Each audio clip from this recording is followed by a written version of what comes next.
बुजुर्गों को और दूर दराज से इस बाजार में अपनी जीविका के लिए सब्जियों को, फलों को बेचने के लिए आए हमारे गांव के चाचा चाची, गांव के बड़े बुजुर्ग, आप सभी लोगों को, आपका ये भाई, आपका ये बेटा, आपका ये साथी संजय कुमार मेहता, जो हजारीबाग लोकसभा क्षेत्र का प्रत्याशी है, हजारीबाग लोकसभा के क्षेत्र के बढ़ी से चल करके आपके साथ चलने का वादा करने को लेकर के आपके सामने आया है, आपसे आशीर्वाद मांगने आया है।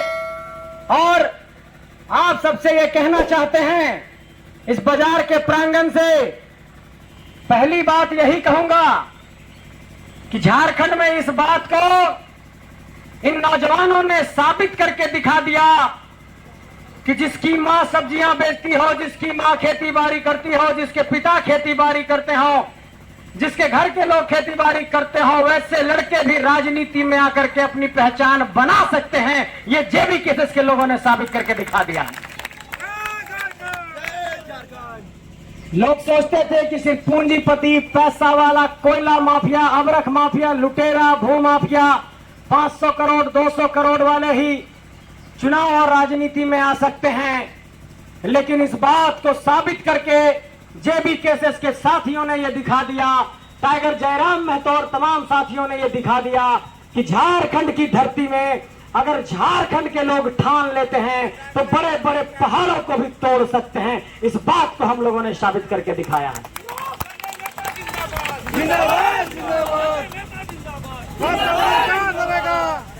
आज ये भाई संजय कुमार मेहता आपके सामने चुनाव प्रचार के लिए आया है, वोट मांगने आया है।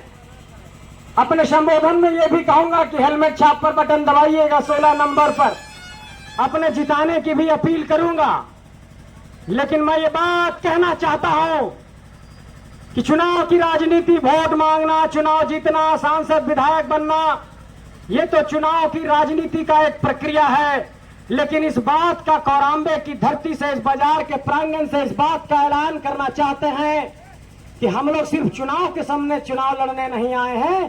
3 साल से झारखंड की धरती में पुलिस की लाठियां खा रहे हैं, झारखंड के लिए लड़ रहे हैं, केस मुकदमे झेल रहे हैं और हमारे साथी जेल भी गए हैं। इसलिए आप सबसे ये कहना चाहते हैं कि ये कभी मत सोचिएगा कि ये नौजवान सांसद विधायक बनने के लिए वोट मांगने आ गए हैं।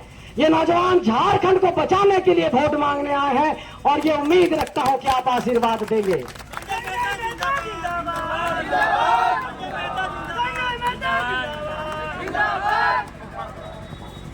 और सब गोटे हम इनके कहोल थी, आए बाबू पारो पार भी सबके इतना इतना करोड़पति, अरबपति, 2 बार के एमएलए, 3 बार के एमएलए, सांसद, विधायक, इस सब के प्रचार प्रसार में मुख्यमंत्री, प्रधानमंत्री आ रहा थी तो इन कैसे पार भा। कल ये पारने की बात मत करिए। अभी तो हम लोग कह रहे हैं कि अपना सांसद बनाएंगे। 2024 में जब तक मुख्यमंत्री नहीं बना लेते हैं तब तक दम नहीं लेंगे, इस बात का भी ऐलान करना चाहते हैं।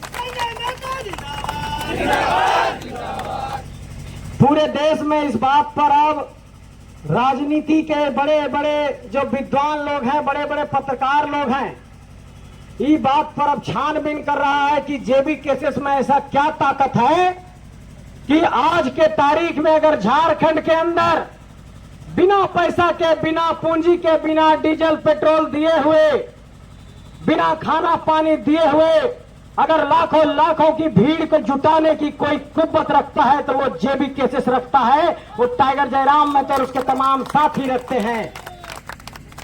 और यही कारण है कि प्रधानमंत्री महोदय और गृह मंत्री महोदय को भी जब दिल्ली में 14 सांसदों के लिए अपने टिकट का बंटवारा करने के लिए सोचना पड़ा तो दिल्ली के बड़े राष्ट्रीय राजनीतिक दलों ने भी इस बात पर सोचा कि झारखंड में खतियानी लोगों को टिकट देना होगा, नहीं तो ये लोग हालत खराब कर देंगे।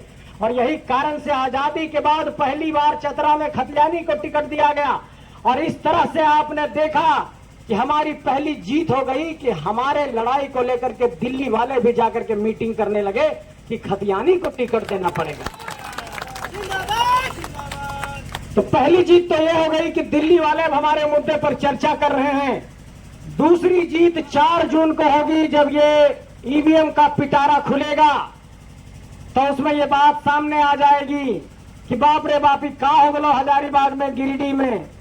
यहाँ तो देखो लिए कि सब बड़ा बड़ा राष्ट्रीय राजनीतिक दल के नेता हो थी, दिल्ली से हेलीकॉप्टर से प्रचार करेले, और यहाँ दूगो ऐसा आदमी जीतल हथु कि कोई सबके अपन अभी बड़ा पार्टी नहीं है, और दोनों निर्दलीय खड़ा बल थी, जेबी केसेस के अपन संगठन से खड़ा बल थी, तो कैसे जीत गल थी। तब 543 सांसद जब बैठा रहेगा तो इस बात पर जरूर वो सोचेगा कि झारखंड के लोगों के साथ जुल्म हुआ, शोषण हुआ, विस्थापन हुआ, पुनर्वास नहीं मिला, नौकरी नहीं मिली, पेपर लीक हुआ, यहाँ पर लूटपाट हुआ, यहाँ पर जमीनें लूटी गई। उसी के कारण झारखंडी आक्रोशित हुए, अपनी माटी के लोगों को चुना है। तब ये दिल्ली को जवाब मिलेगा मेरे साथियों।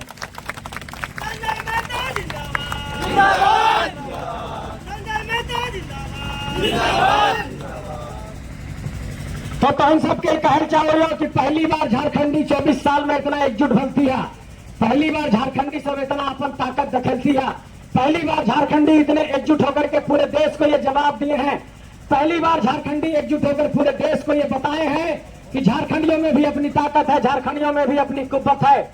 और इस बात को ये कहना चाहते हैं, कोई इस बात को ऐसे ना समझे कि इस लड़ाई में कौन कौन है। इस लड़ाई में झारखंड के सभी लोग हैं, चाहे वो एसटी हो, चाहे वो एससी हो, चाहे वो ओबीसी हो, चाहे वो अकलियत हो, चाहे वो मुसलमान हो, चाहे वो बहन हो, चाहे वो बेटी हो, और तमाम लोगों ने मिलकर के झारखंड की इस लड़ाई को लड़ा है।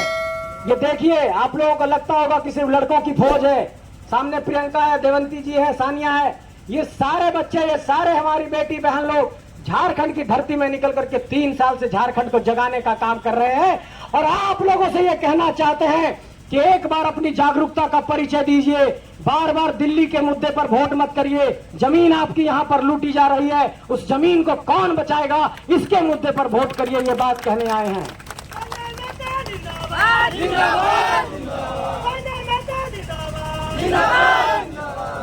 अब कुछ साधारण पहलू को समझा देते हैं। लोग कहता है कि बाबू तुम तो झारखंड के मुद्दा पर लड़ो वाला, झारखंड का स्थानीय नीति, नियोजन नीति, झारखंड के नौकरी विस्थापन, पुनर्वास नियोजन, यह सब बात करो ला। लोकसभा चुनाव लड़े कह ले ला, एक दो सांसद बन के का कर लभा। बात तो सबके जो सवाल है, उस सवाल के हम जवाब देवे चाहे, ताकि वोट देवे समय तो इनके यह स्पष्टता रहे कि एक दो सांसद का कर सको और काहे अपन माटी के आदमी के जिताना चाहिए। देखिए, पहली बात तो यह समझिए कि जो कोयला खनन का पूरा परियोजना झारखंड में चल रहा है, लोहा निकालने का पूरा प्रोजेक्ट जो चल रहा है, यूरेनियम निकालने का, बॉक्साइट निकालने का, पूरे जमीन से खनिज निकालने का, ये सारा खनिज निकालने का काम खनन मंत्रालय भारत सरकार अलॉट करती है।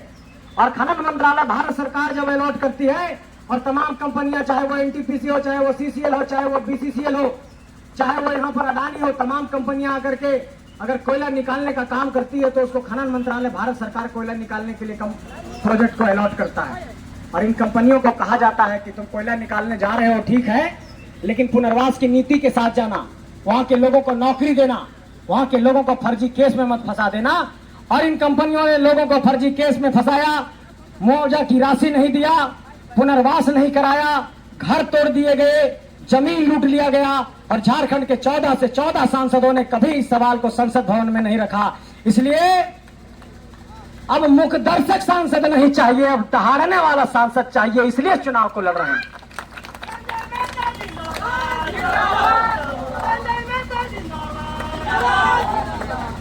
देखिए, दिल्ली में जब 543 सांसद बैठते हैं तो अपने अपने इलाके की समस्याओं को रखते हैं। झारखंड के हिस्सेदारी में 14 लोकसभा क्षेत्र है, और मैं इन सांसदों से सवाल पूछना चाहता हूं कि इन 14 लोकसभा क्षेत्र की अपनी समस्या है, इन 14 लोकसभा क्षेत्र की अपनी सामाजिक आर्थिक परिस्थितियां हैं। तो इन 14 लोकसभा क्षेत्र की जब अपनी अपनी परिस्थितियां, हालात हैं, तो इन 14 लोकसभा क्षेत्र पर दिल्ली में सवाल अलग अलग सांसद क्यों नहीं करते हैं। पिछले 10 साल में एक भी कोई ऐसा सांसद मुझे नहीं दिखाई पड़ा जो विस्थापन, पुनर्वास, झारखंड के स्थानीय नीति, नियोजन नीति पर कोई सवाल करता हो। अच्छा, ये सवाल नहीं उठा चाहिए कि 3 साल से झारखंडी आदमी सब स्थानीय नीति, नियोजन नीति के मांग कर ले थी, तो यहाँ के 14 सांसद के दिल्ली के संसद भवन में बात रखना चाहिए ना कि भाई संवैधानिक संशोधन से भी इसका रास्ता निकल सकता है। संविधान में एक अनुसूची है, 9वां अनुसूची, वो कानून में अगर शामिल हो जाते झारखंड के खतियान के कानून, तो उस तरीके से होकर समाधान हो जाते। जैसे आंध्र प्रदेश के खातिर शामिल है संविधान के अनुच्छेद 371 में, आंध्र प्रदेश के नौकरी आंध्र प्रदेश के आदमी खातिर आरक्षित है। वह तेरे अगर संविधान में संशोधन होकर झारखंड के स्थानीय नीति के, कानून के संविधान में शामिल कर देवल जते 9वां अनुसूची में तो ओकर समाधान हो जते। लेकिन सवाल यह है कि 3 साल से हम लोग सड़क पर हैं, लेकिन 14 के 14 लोकसभा के सांसद, 6 राज्यसभा के सांसद कभी दिल्ली के संसद भवन में ये नहीं कहे कि इस झारखंड के लोगों का समाधान होना चाहिए, झारखंड के लोगों के समस्याओं का समाधान होना चाहिए। ये इसलिए नहीं बोलते हैं कि ये सारे लोग दिल्ली के पार्टियों वाले लोग हैं, राष्ट्रीय पार्टी वाले लोग हैं। तो बार बार राष्ट्रीय पार्टी के नाम पर वोट करते रहिएगा और वही दिल्ली वाले लोग वहां से अडानी को भेजेगा, वहां से एनटीपीसी को भेजेगा और आप पर फर्जी मुकदमा दर्ज होगा, आप पर केस मुकदमा दर्ज होगा, आपको ही जेल भेज दिया जाएगा। आज की तारीख में हमारे नौजवानों को जेल भेज दिया गया, जो चुनाव लड़ रहे हैं उसको जेल भेज दिया गया, टाइगर जयराम को जेल भेजने की कोशिश की गई, हमारे 3 साथियों को जेल भेज दिया गया। हम लोगों का गुनाह सिर्फ इतना है कि हम लोगों ने झारखंडी हक अधिकार की आवाज बुलंद की, हम लोगों ने झारखंडियत की आवाज बुलंद की, झारखंड के नौकरी में झारखंडियों को प्राथमिकता देने की बात की। अगर ये गुनाह है तो ये गुनाह बार बार करेंगे और इस बात को कहना चाहते हैं।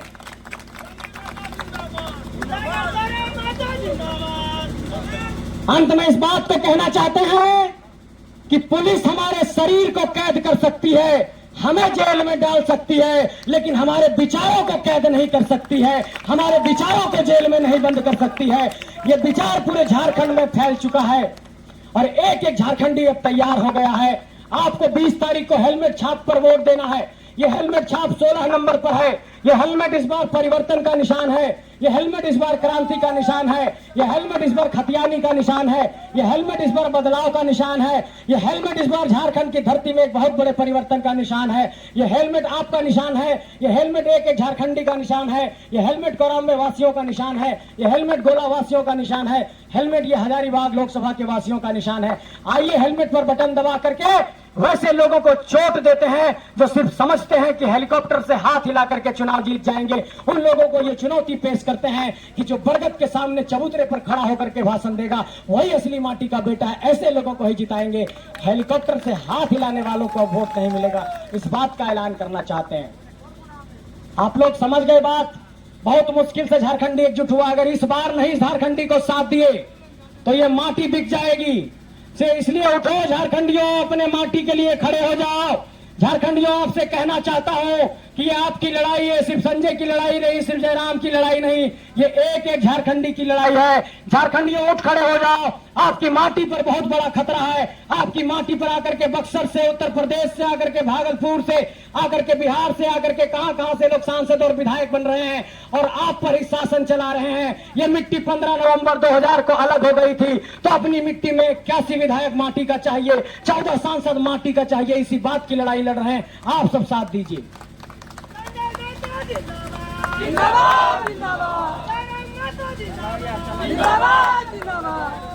अंत में एक बात समझा देना चाहते हैं, माटी का सांसद चाहिए, इसका मतलब यह है कि असली माटी का सांसद चाहिए, जो सीने पर गोली खाने की कुव्वत रखता हो, दल बदल करके आने वाले लोग, दिल्ली में पैसे पर टिकट लेने वाले लोग, कोयले की माफियागिरी करने वाले लोग, जमीन की माफियागिरी करने वाले लोग।